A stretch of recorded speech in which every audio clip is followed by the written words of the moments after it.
नमस्कार दोस्तों, history Hindi channel में आपका स्वागत है। आज मैं आपको एक ऐसे ऐतिहासिक और अद्भुत किले के बारे में जानकारी देने जा रहा हूं, जिसके बारे में बहुत कम लोग ही जानते होंगे। तो आइए शुरू करते हैं। जंजीरा किला भारतीय इतिहास में एक महत्वपूर्ण और रोमांचक किला है। जंजीरा किले का 350 साल का इतिहास, विविधता और इसकी अनेक प्रकार की विशेषताओं से भरा हुआ है, जो महाराष्ट्र के रायगढ़ जिले के आजमगढ़ नामक नगर से लगभग 2 किलोमीटर की दूरी पर समुद्र के बीच स्थित है। यह किला अद्भुत वास्तुकला का एक उदाहरण है। जंजीरा किले का निर्माण 15वीं सदी में रामराव पाटिल ने अहमदनगर के सुल्तान निजाम खान से इजाजत लेकर करवाया था। उस समय किले का निर्माण छोटे से समुद्री द्वीप पर किया गया था, जो चारों ओर से समुद्र से घिरा हुआ था। जंजीरा किला एक छोटे से समुद्री द्वीप पर था और इसलिए इसे पूरी तरह से आक्रमणकारी शत्रुओं से सुरक्षित बनाना आसान नहीं था। लेकिन किले के उच्च स्तर के अनोखे निर्माण कार्य ने इसे सुरक्षित बनाए रखा। रामराव पाटिल ने किले का निर्माण आक्रमणकारी शत्रुओं को ध्यान में रखकर करवाया था। उन्होंने किले के चारों ओर ऊंची ऊंची दीवारें बनवाई और किले में आने जाने के लिए गुप्त दरवाजे भी बनवाए थे, ताकि कोई आक्रमणकारी किले पर आक्रमण न कर सके। किला बनने के बाद वहां के शासक निजाम खान को जब किले की विशेषताओं के बारे में पता चला, तो उन्होंने किले को हासिल करने की योजना बनाई। लेकिन पहली बार में उसे सफलता हासिल नहीं हुई। दूसरी बार में निजाम खान ने चालाकी से किले पर आक्रमण करके किले को अपने कब्जे में ले लिया और इस तरह से 16वीं सदी में जंजीरा किला सिद्दी शासकों के अधीन हुआ। सिद्दी शासक जंजीरा किले को अपने बहुमूल्य खजाने की रक्षा का केंद्र बनाना चाहते थे और उन्होंने इसे और भी सुरक्षित बनाने के लिए कई और सुरक्षा उपकरण जोड़े। यह किला सिद्दी शासकों के द्वारा अपनी सेना और समुद्री व्यापार के लिए और एक रक्षा केंद्र के रूप में उपयोग किया। बाद में ब्रिटिश साम्राज्य के समय तक जंजीरा किला सिद्दी शासकों के अधीन रहा। सन 1818 में ब्रिटिश साम्राज्य ने भारत के पश्चिमी तट पर आक्रमण किया।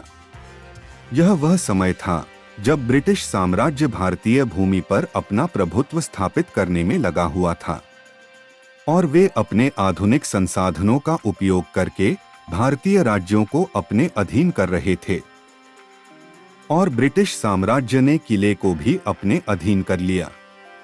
ब्रिटिश साम्राज्य ने इसे बंदरगाह और समुद्री नौसेना के लिए एक महत्वपूर्ण बाजार बना दिया।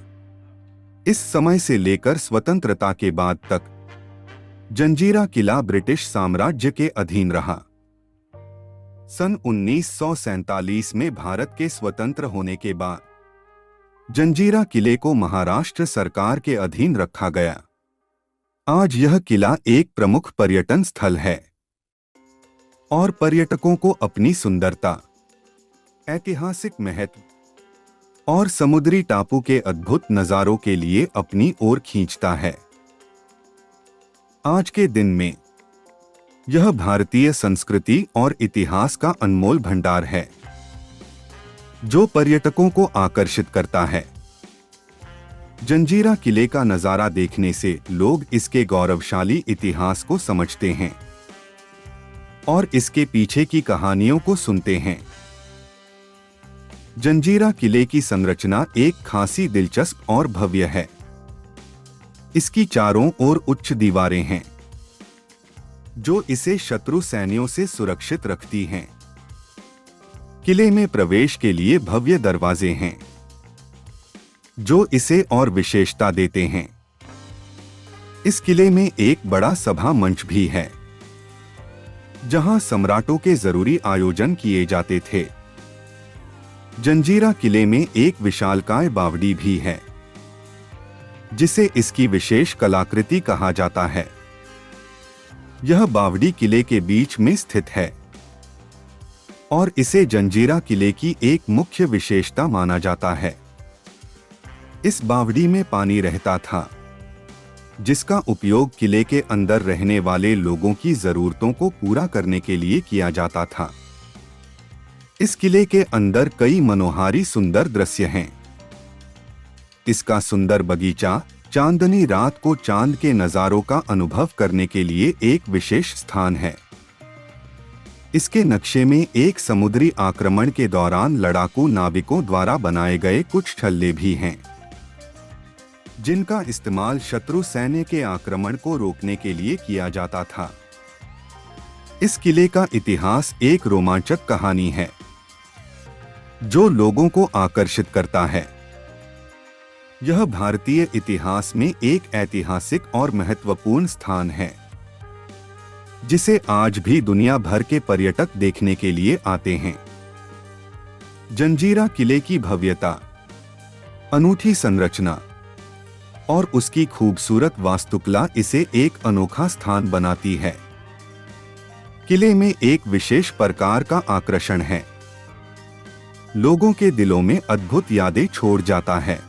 तो दोस्तों, मैं आशा करता हूं जंजीरा किले के बारे में आज का यह वीडियो आपको पसंद आया होगा।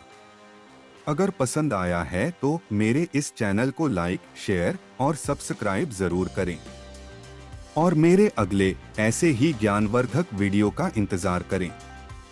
आप सभी का बहुत बहुत धन्यवाद।